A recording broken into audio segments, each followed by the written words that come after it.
Welcome to our YouTube channel, The Eternal Quest. I am Radha Kundaliya. Our celebrity for the day is Mr Shihan Hussaini HU, creator of spectacular human endurance world records, godfather of Isshinryu Karate in India, pioneer of modern archery in Tamil Nadu, India's only disciple of TaeKwonDo's founder Gen Choi Hong Hi, a professional sculptor, painter, a sensational orator, a master's in social work, engaged in epic projects, a zoologist, and a new age philosopher. He is truly a phenomenal living legend. The world and the media at large was stunned when on 23rd Feb 2015, a man called HU performed a macabre feat. HU defines himself as a mind coach. He dares you to set any target for yourself and challenges he will take you there. He was recruited as the mind coach for the Korean archery team at the Rio Olympics and is credited for making them win all gold medals in every category. A daredevil living legend with 12 human endurance. HU is the only Indian who received an advanced fifth degree black belt both in Taekwondo and Karate at the same time 2 decades ago by the founder of Taekwondo Gen Choi Hong Hi and the chief of world Isshinryu Kichiro Shimabuku in Okinawa, Japan. Godfather of modern archery in the state of Tamil Nadu, singer, dancer, orator, poet, artist, achieves an inspiration par excellence with a love for drama. His engagement with the world around is never-ending tale of innovative surprises and path-breaking creative marvels. A man who wears several crowns, one completely indistinguishable from the other. HU is a path-breaking creator, and his biography is worth following closely as it promises to be an interesting true of revolutionary influence to the Homo sapiens towards their ultimate evolution. He stuns every person in any audience he addresses. Welcome to our YouTube channel, sir. I'm very happy. That was a nice introduction. I loved your articulation. And don't call me HU. You have to call me Who. So HU is Who. Okay, So sir. Pleasant, I'm so happy to be in this channel. I'm all yours for the asking. Okay, thank you, sir. Uh, so as we know that your list of achievements is never ending, and as they say that the journey of success is more important. So what do you want to say about your journey, sir? Well, I think as a child, I was very influenced with my father, Dr. S.A.Q. Hussaini, was a professor of history in the Calcutta University. He was a man of great letters, a great author, and a very good martial artist. And I still very vividly remember how early in the morning he used to wake at 4 o'clock. 30 of his students used to come there. And from 4 o'clock to 5 o'clock, he used to lecture to his students. The students, the one very spectacular thing as a little child I observed was the students used to only look at him and start writing. They never looked at their notebooks. And I used to be very surprised because they didn't want to miss a simple hiss sound of my father. My father was a great man, and after taking an hour's class, he used to take all the students for a run to the new park, and there he used to teach them a lot of exercises, pranayama. He used to teach them martial arts, and then they used to all shoot with a bow and arrow. I have vivid memories of it, and that was the time I decided that I would also like to be a sensational teacher. And I would like to provoke the minds of the youngsters and make sure that the world is a different place to live in. My journey started from Calcutta, where my father was teaching. After he passed away, I had to come down to Madurai. I stayed with my uncle in Devakote, studied in St. Mary's School there. In Madurai, I studied at the St. Mary's Higher Secondary School, was very, very good in almost everything. I won the first prize in academics. I was good in painting and music and dramatics and oratoricals, you name it, and I was very good. And then I studied at the American College for about 4 years, won the largest number of prizes, about 147 prizes in various fields in college, and the university honored me for being so multifaceted. It was a separate function that they had held. The Vice Chancellor gave me a huge award. Went on to do my master's in social work. That was my design of my life. And I finished social work and went on a Rotary group study exchange program to the United States. I studied a lot of martial arts from various martial artists there, went to Japan, traveled to Japan about 13 times. In fact, I trained under the founder of a particular style called Isshinryu Karate, brought that style to India, started that, and today is the most popular style of karate in India. Came down to Tamil Nadu in 1986, sorry, came down to Chennai in 1986 from Madurai, where I was staying, and wanted to enter movies. I was introduced into movies by a very famous film director. Everybody who knows Tamil knows about him. K. Balachandar in the movie called Punnagai Mannan, starring Kamala Hassan. I was the main villain in the movie. And then I did about 13 movies. In Chennai, I started many world record events to bring home to the people that karate is an amazing tool of mental refinement, mental strength, and physical strength, and the strength of the soul too. And my world record was so stunning that the whole world turned around topsy-turvy in the martial art world. And Isshinryu Karate became a huge, huge thing. I got to know the chief minister of, then chief minister, late Dr. Jayalalitha, whom I always adored. And her association took me into various sensational and unbelievable events that shaped my life and shaped her life. And ultimately, right now, I'm training a group of young girls, about 8 girls, to make it to the Olympics in archery. Shashan Hu is the name of the project, and a company called Shashan, a college called Shashan, are sponsoring these girls with about a 5 crore budget. And I'm training them to get the first ever Olympic medal for the country. This is in short my journey. So that is truly an inspiring journey. So now, as we are speaking about archery, it is one of your many talents.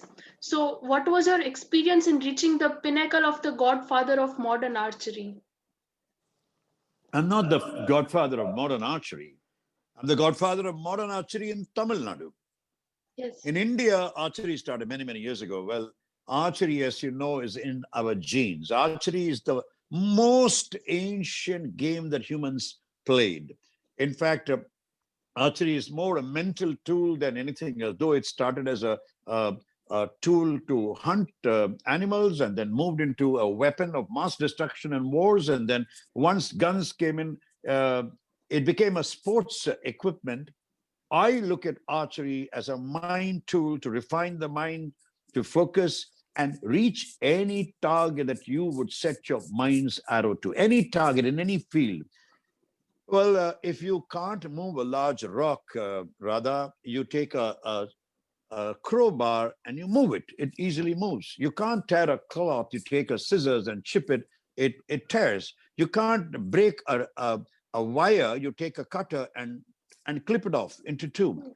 Similarly, when your mind cannot focus, archery is an amazing tool to focus the mind in your own track, your own tangent, your own aim, your own ambition, and your own, target, and make sure that you realize your destination. So I look at archery as an amazing tool of the mind. I must say that, my father was an archer. I learned archery from my father, but I didn't take up to archery because those days there was no target buttresses. That means the target boards. We used to aim at birds and shoot.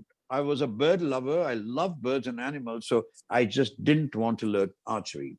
But in 1979, when I found out that in Tamil Nadu there were no archery clubs, no archery teachers, I traveled to UK. I learned archery in the Quicks Archery Center, came back, started the Archery Association of Tamil Nadu, and fought for about 18 years to get recognition for this association from the Archery Association of India.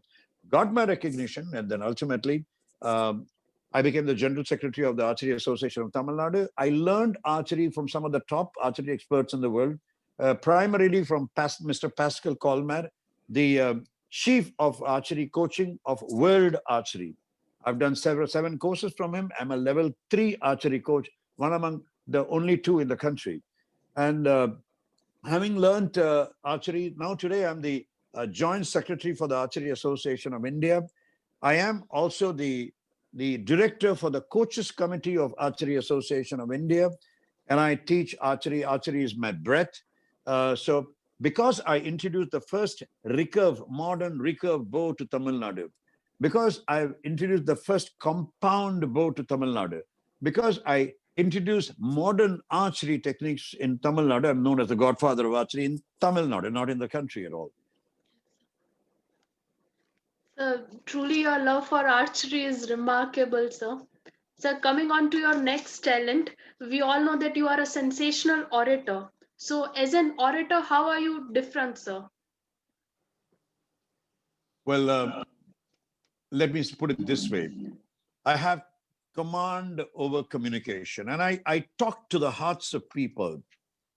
Trust me, I might be a little at the cost of my humility. People say I'm a humble man. I'm not a humble man at all. As far as it comes to oratory, I think I can be ranked among one of the top archers in the world. I have handled crowds of about 20,000, 30,000. I'm very, very, very, very articulate in both English as well as Tamil. And I can hold any audience, I can make them eat from my fingers.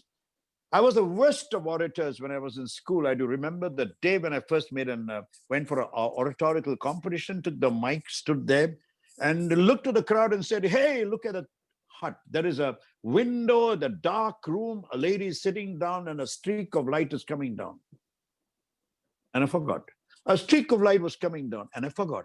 I fumbled with my notes and looked all around. People were booing and screaming. And I said, "I'm so sorry." And I went down and sat down. That was the day I decided I'd really want to be a very, very good orator. I worked very hard. I really worked very hard. Mr. K.C. Raghunathan was my teacher who really taught me how to speak, how to use language and make sure that whatever you want to tell people, people will listen. And I really worked my way hard. And today in Tamil Nadu, the best paid orator who charges about 2 lakh rupees for 1 hour is Mr. Vairamuthu, the famous poet. And I charge about 3 lakh rupees per hour. And I'm a very, very sought after orator. And I think many, many leaders all over the world, many, many godmen all over the world, many, many influencers all over the world became what they were with the power of their words. Whether I see Osho, I'm a big fan of Osho. Osho held the entire world captive with his articulate sense of expression. And I really feel that everybody, in whichever field you may be good, unless and until you communicate very, very well, you may not be a great, influencer. When I tell you, hey, you need to have a target and you need to have a mission, probably you would not really listen. But if I use words like I say, I'm aware of the sheer massiveness of this universe and immeasurability of time. I realize the great fortune of my birth in this planet, and I'm conscious of the marvel of my excellence, my existence, my life, my body, my mind, and my soul. I know time flies and there is a mission destined for me as a role model, human ultimate, an undisputed pioneer in my own chosen field, supreme leader, world champion, and an enviable super creator. I am a habitual all-round winner with unprecedented targets to reach and unthinkable penultimate achievements to accomplish before I get immortalized. I already see you smiling. Yes, People sit up and listen. So the power of your words, the power of your intonation, the power of your pronunciation, the power of your delivery as an orator is extremely important. And I think everybody needs to be a good orator if you want to make it to that. Barack Obama had nothing with him. He was against the top people. He was against Trump at that time, one of the most richest people in the world. But Barack Obama won only because he was very, very articulate with his language. Here we go. so indeed, your words are really, really powerful. And so we have also seen your incredible journey in the Tamil film industry. So can you inspire us with your career in the industry? Well, I would not, I will not agree because I really wouldn't say I had an inspiring journey. I had a very bitter experience in the film industry because I came to become a hero. Everybody wants to be a hero. But when I came to the industry, I knew I had dark circles around my eyes. I had a small beard. I had big bushy hair. And I thought, I wanted to be introduced by only K. Balachandran, because in Tamil Nadu, if you know, Rajinikanth was introduced by K. Balachandran. Kamala Hassan was introduced by K. Balachandran. All the top, Chiranjeevi was in Telugu was introduced by K. Balachandran. All the top people, all the top stars in Tamil Nadu or the South were introduced by this director, and I wanted to be introduced by him. Frankly, when I came down and wanted to meet him with my album, I saw a huge horde of aspiring actors standing outside his Kavitalaya movie production house. I knew I'm not going to be selected. He wouldn't even see me because I was very lanky, ugly. I am ugly right now, but at that time I used to look very, very ugly. I'm much better now. And I was wondering what to do. I had an idea. I said, okay, this is not going to work. Innovativeness is going to work. So I went out, went to a booth, and I called up the company and said, hey, my name is Shihan Hussaini, and I'm a sculptor. I want to do the sculpture, a statue of K. Balachandar, because he's such a great director, and I want to immortalize him. They said, hey, wait, we'll put you on term. They connected. My heart was pounding, And he said, yes, K. Balachandra. I said, sir, I'm a sculptor. I would like to do your statue. Really? Why me? I said, sir, you're the best. You're the ultimate in film direction. He said, hey, why don't you come over? You wouldn't believe I went down there, and he believed that I was a sculptor. And rather, I knew nothing about making statues. I knew nothing about sculpture. And you won't believe, he said, okay, you can come to my house from tomorrow. You can start making my statue. I panicked. I went down to a professor of sculpture, Mr. Dhanapal, fell at his feet and told him, can you please teach me sculpture? He said, come down to my college. It'll take you about 4 years. I said, no, I want to do it in one evening. He said, get out of my place. I mean, are you kidding? How can you learn sculpture in one evening? I said, sir, I can draw well. No. Then I told him the entire story, and I said, my entire life and industry in the film industry depends on this, sir. He pitied me. He gave me a piece of paper and said, can you do me a sketch? I'll give you 30 minutes. If you draw me properly, then maybe I'll tell you the basics of sculpture. But really, I very much doubt will you be able to do that. He gave me a piece of paper and a pen, and trust me, in about 2.5 minutes, I did a beautiful portrait of him, very, very fast, very, very impressed he was. He told me the basics. I went down to K. Balachandra's house every single day and did his sculpture portrait. And it was awesome. The entire Tamil industry was abuzz with the news. It came out in all the newspapers and all the magazines. It was the cover story, and I became a celebrity overnight. But I could not get into acting because he believed that I was a sculptor. I never told him that I want to act in movies. Once everything was over, I sent him a video note saying that, sir, how was my acting as a sculptor? I don't know sculpture at all, but I wanted to do some roles, so I acted as a sculptor. He had a shock of his life. He called me over, called all his assistants, gave a big lecture, and he was stunned. He had already booked a person, a very, very popular actor called Satyaraj at that time, and he had told, and he removed him and put me in his role. I did as the main villain in the movie, the antagonist, along with Kamal Hassan, Revati, Rekha, and a lot of other stars, and that was my first movie. He gave me Velekaran with Rajinikanth, and Unnai Solli Kutram Villai with another popular star called Karthik. But I somehow didn't like being bashed up by film stars. I was a karate guy at my own right, and my students just did not appreciate it. So out of respect to my own students, I said, I'm not going to act in. After my 13th movie as a villain, my 12th movie was a movie as I acted as a hero called My India with two heroines. And it did pretty well. But then I decided I'm not going to act in movies anymore. So after that, I did still one movie with another popular actor called Vijay called, what is the movie called? I think it was called Badri. Yes, Badri. It was a very, very popular movie. And my training, I come in as a kickboxing teacher for him, and that particular role was very much talked about. Even today, people, I go, they always point at me and said, you did that role. I am writing my own script, and when I want, I might make my own movie the way I want to. That's the story of my movies. So we are waiting for that movie, sir. It's called Mudiva. Please do wait. Yes, sir. So with disaster photography in Bhuj earthquake, how did it change your life? That was a very tragic phase of my creative career. You like to be creative, you like to paint, you like to sculpt. But going there as a photographer and shooting dead bodies, shooting tragedy, shooting mutilation, shooting people who are buried in deep rubble, who are struggling to come out, and the Herculean efforts put by but a whole lot of people at my own right, and my students just did not appreciate it. So, out of respect to my own students, I said, I'm not going to act in. After my 13th movie as a villain, well, my 13th movie, my 12th movie was a movie as I acted as a hero called My India, with two heroines, and it did pretty well. But then I decided I'm not going to act in movies anymore. So after that, I did still one movie with another popular actor called Vijay, called what is the movie called? I think it was called Badri. Yes, Badri. It was a very, very popular movie, and my training, I come in as a kickboxing teacher for him, and that particular role was very much talked about. Even today, people, I go, they always point at me and said, you did that role. I am writing my own script, and when I want, I might make my own movie the way I want to.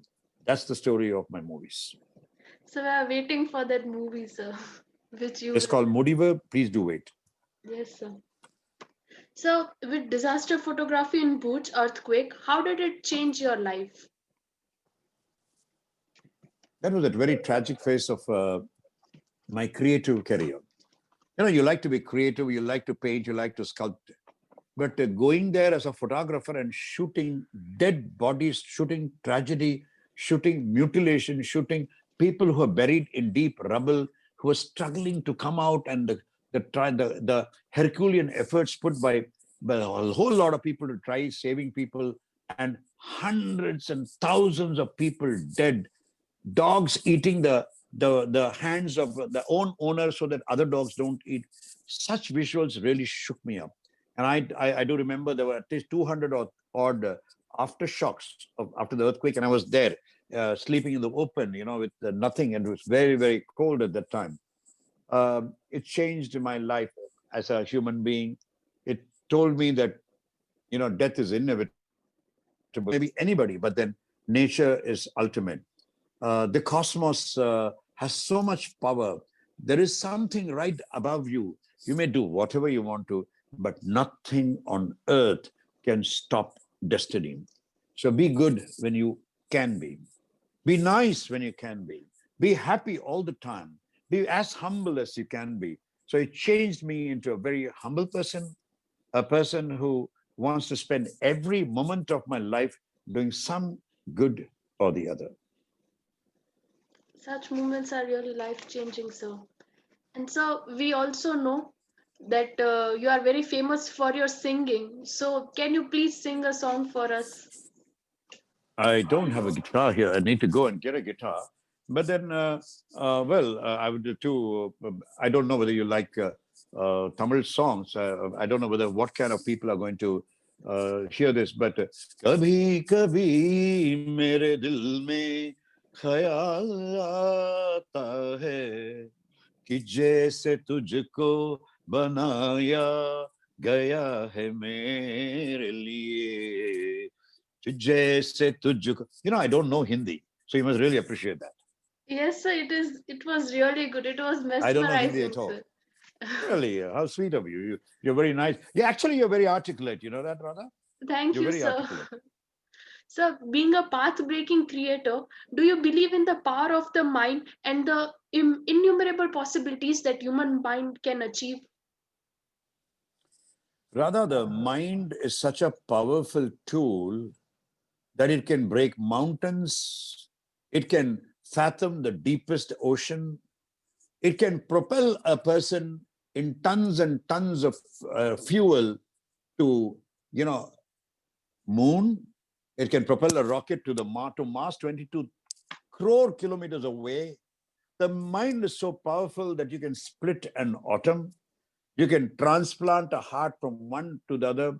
You can discover a vaccine, which normally takes about 10 to 15 years, in a record time of about 4 to 5 months for corona.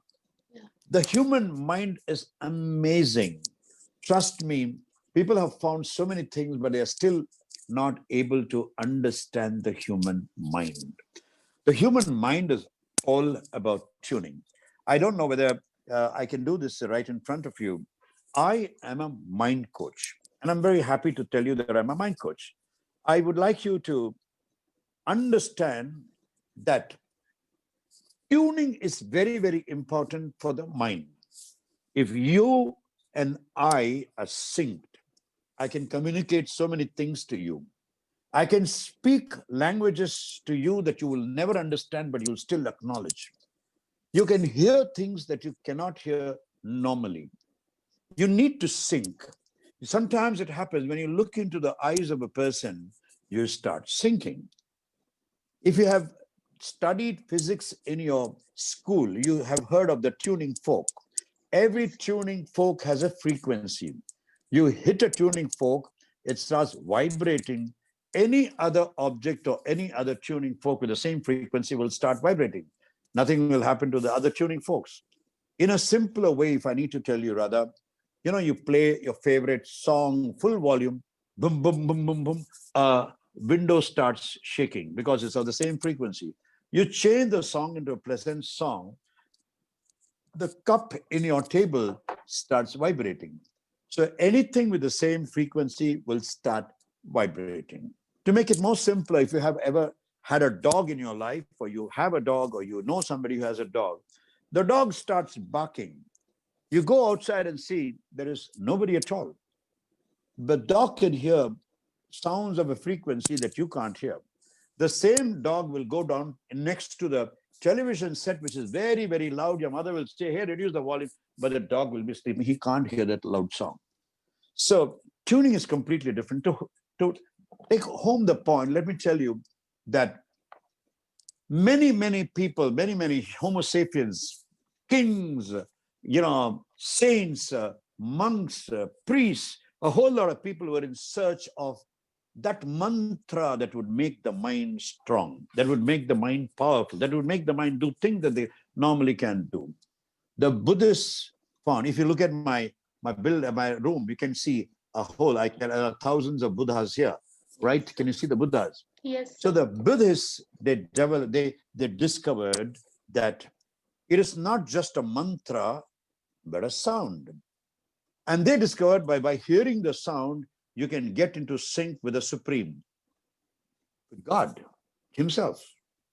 So they discovered that this is the same sound that Radha would have heard when she was in a mother's womb, the same sound.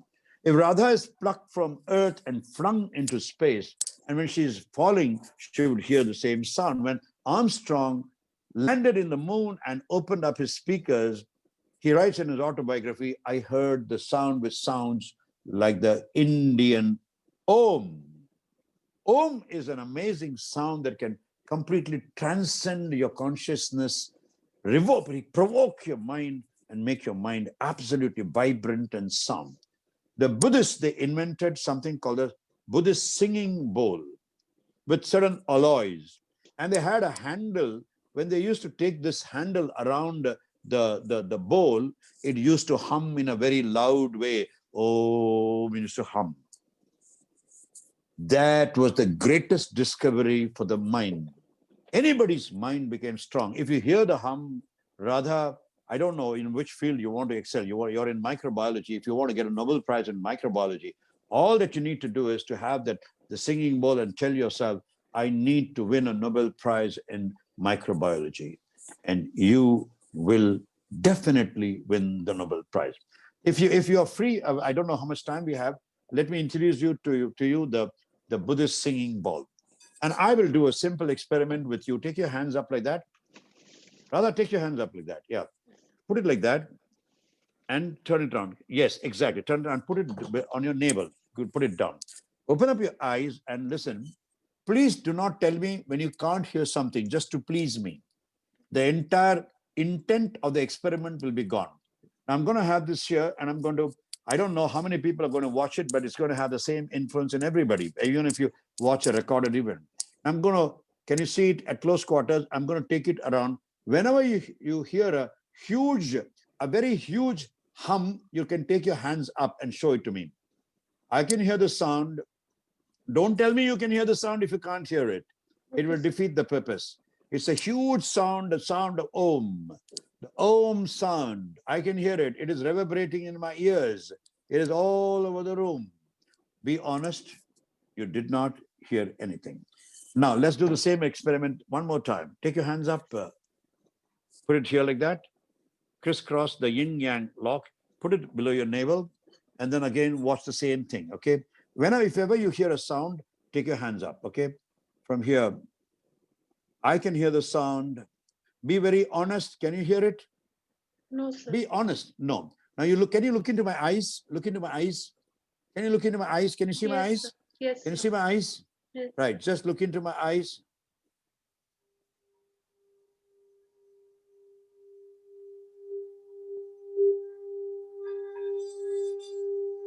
Yes, sir. I can hear it. Are you sure you heard it, or you're just Yes. acting? No, sir. I literally heard it. Do you understand? Can you Yes, sir. tell me why did you hear it?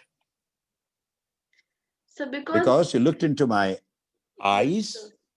we synced. Yes, sir. There was something, in spite of the fact that you're far away, I don't even know where in Pune, but then when it syncs. Now let's go to the next experiment, Radha. Take your hands up, crisscross it, put it below your navel, and then now don't. I'm not going to look into your eyes, okay? But if the minute you hear it, take your hands up and say, yes, I can hear it.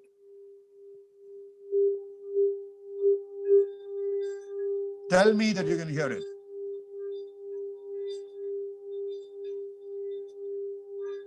Can you hear it? Radha, can you hear it? No, sir. Not very clearly as I did last time.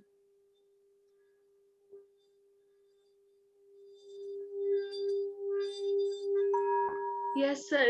At the end, it was audible. You did hear it. Yes, sir. But now you need to explain to me, though I did not look into your eyes, why did you hear it? Because you're already tuned to my mind. Yes, sir. Right? So that's why you can hear it. Yes. Now let's go for the last experiment. And I don't know how much time you have. The last experiment. Now, can you please clap your hands wild and say at the top of it without any ego? You should really scream out loud. Clap your hands and start screaming out, yeah. Yeah. No, not yeah, no. Yeah, like that, louder. Yeah. Oh, no. All right. Take your hands up. Take your hands like this and do that. Do that. Clap your hands loud. Clap your hands. Now, I want you to sing a song, all right? Any song that you want. Can you sing 4 lines? I'm very bad at it. Since you're very bad at it, I'm very sure you will know this song. Twinkle, twinkle, little star. Can you sing with me? Yes. Ready? 1, 2, 3, start. Twinkle, Twinkle, twinkle, twinkle, little star. how How I wonder wonder what you are. up Up above the world so high, like a diamond in the sky. All right, done? Yes. All right. Actually, you're a good singer. You're a liar too. You're so good in singing. You said you're not a good singer. Now here we go. Now let's go to the last experiment. Put your hands like this. Yin yang lock. Turn it around. Put it with your navel. And now listen carefully. Only when you hear the sound, you're going to take your hands up. All right.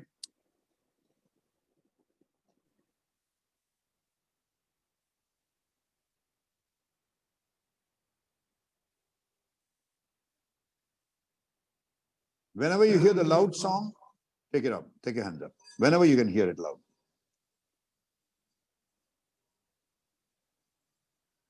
I can hear the sound very, very loud. Very loud.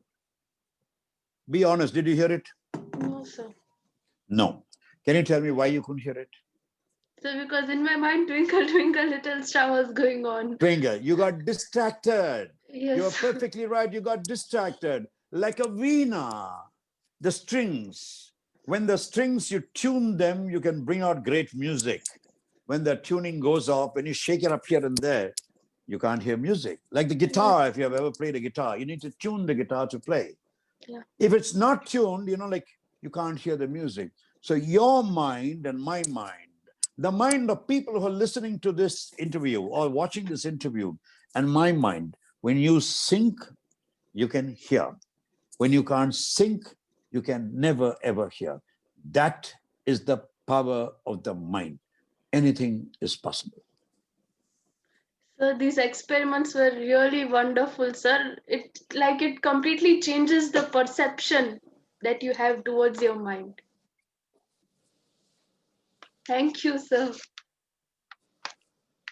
So now, after this remarkable journey, what are your future plans?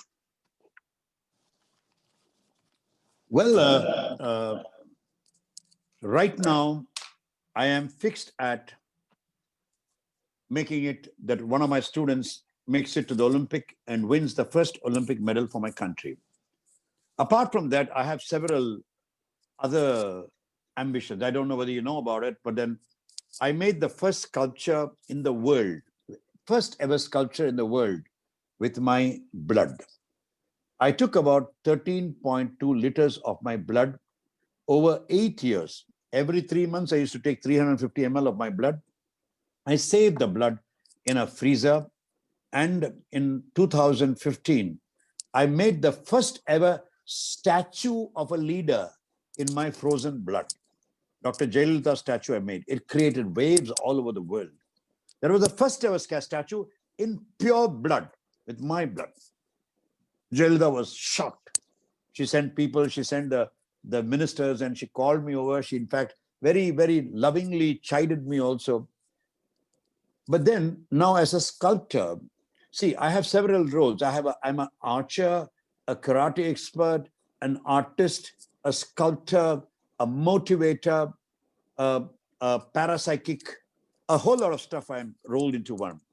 In sculpture, this year, or maybe in the next few months, I want to make a statue of Buddha with a material that no sculptor in the world has ever made with. I've already done with my blood. So what is the thing that I can make of? You won't believe me. You're going to be very shocked, Radha. I have decided that I'm going to be the first ever sculptor in the world to make a statue of Buddha with my bone. I'm going to take bone from my body and make a sculpture of the Holy Buddha, becoming the first ever sculptor in history while living to make a sculpture. I mean, after dead, a sculptor can't make. So I'm going to take bone from my body and make a statue of Buddha with my bone. Now, how is that possible? I want you to watch my YouTube channel, Shihan Hussaini, and please follow it. Yes. I'm going to announce to the world, I'm going to go down to a surgeon, convince him that I have a problem in my knee and remove my knee bones. And I'm going to shoot the entire operation procedure. And I don't want to have anesthesia. I want to be awake and watch the entire thing. I want to see the bone, everything. With that bone, I am going to make the first ever statue of the Holy Buddha. You're going to see in the next few months, the world is going to wake up to a sensational statue. Of course, in social work, I'm a social worker in the sense I studied social work. I want to start a project called MODI, called Mission Organ Donor Inc. Any person who donates his organ is going to be inked in this ring finger, a dot and a circle. So people who get somebody in an accident, they don't have to go down to the relative. If they find a small dot with the O, they can straight away harvest their organs. So I'm starting a huge project that might probably lead me to a Nobel Prize. It could lead me to a Nobel Prize. In the field of acting, my movie Mudivu could probably get me an Oscar. And I'm 100% sure that my student, I've been training a group of students for the last 4 years. In the next 4 years, they'll definitely win an Olympic medal. So an Oscar, a Nobel Prize, and an Olympic medal is my mission in the next few years. And trust me, I don't know I don't know whether you'll ever be in touch with me after that or whether you'll ever hear of me in the next few years, but I am going to give away whatever I have. After 4 years, I'm going to give away whatever I have. I'm going to sell off my property, put it into a debit card and put it in my thing. I'm just going to wear a kind of a robe, only one robe. I'm going to take the singing bowl with me, nothing else, and I'm going to travel the world. And I will never, ever spend a single rupee for food.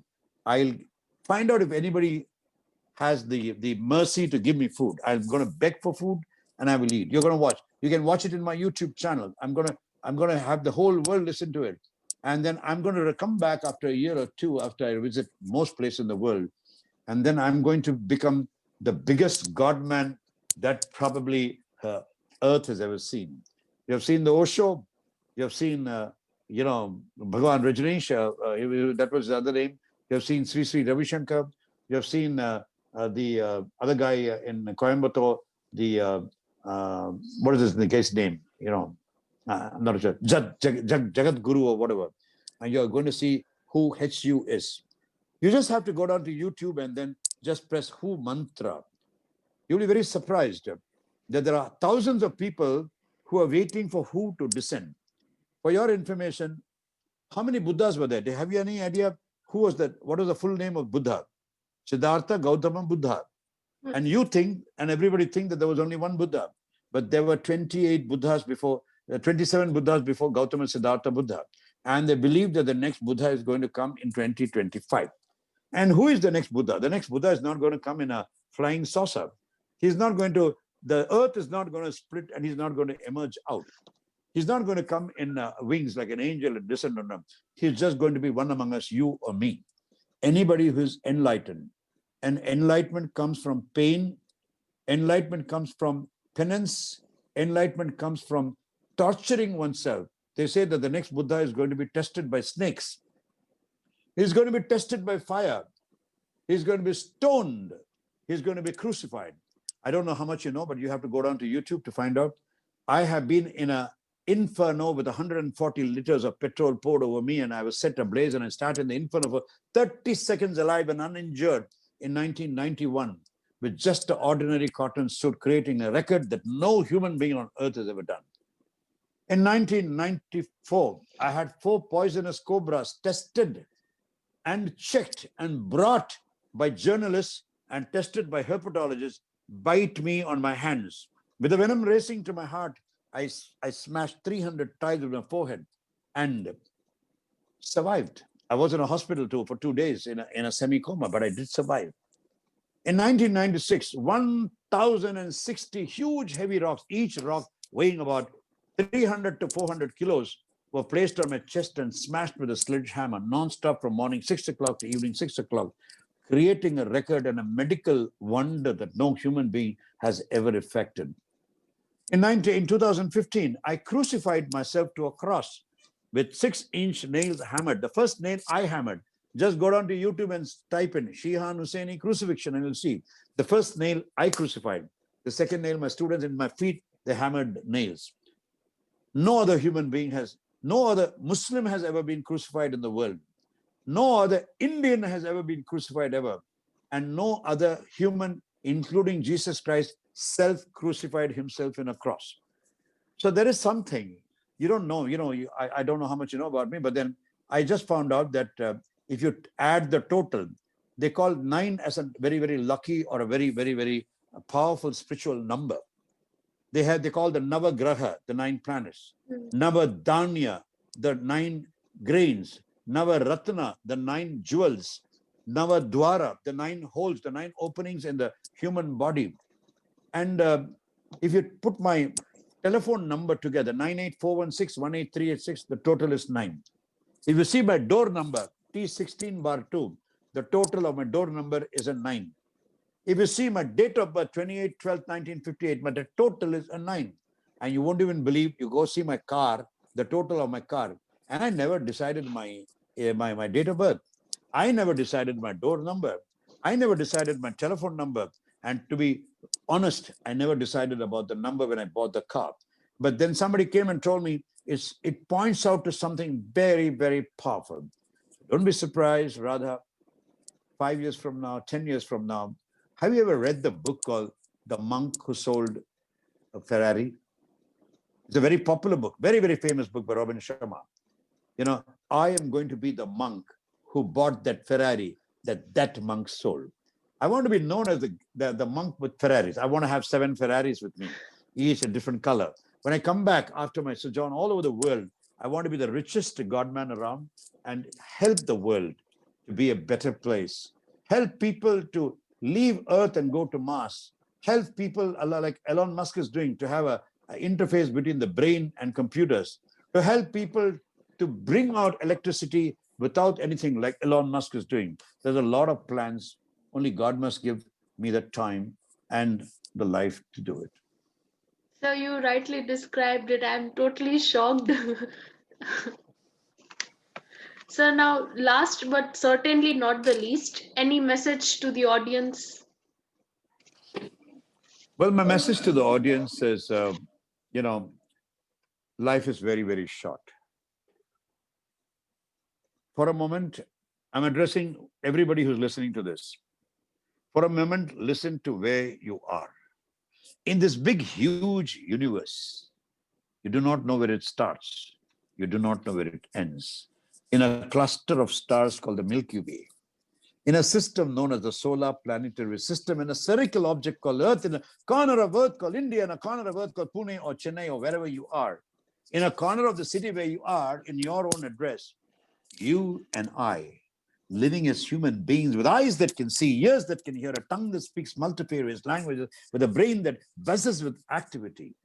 Life is a beautiful thing to happen to you and to me.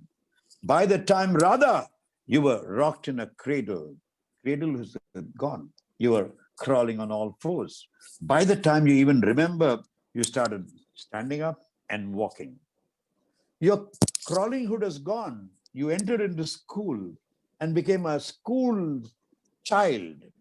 By the time you took another look behind, your school is over and you entered into college. By the time you realize your graduation is over, you're trying for post-graduation in some part. Trust me, you're going to get into post-graduation, you're going to come out, you're going to fall in love, you're going to get married, you're going to have children.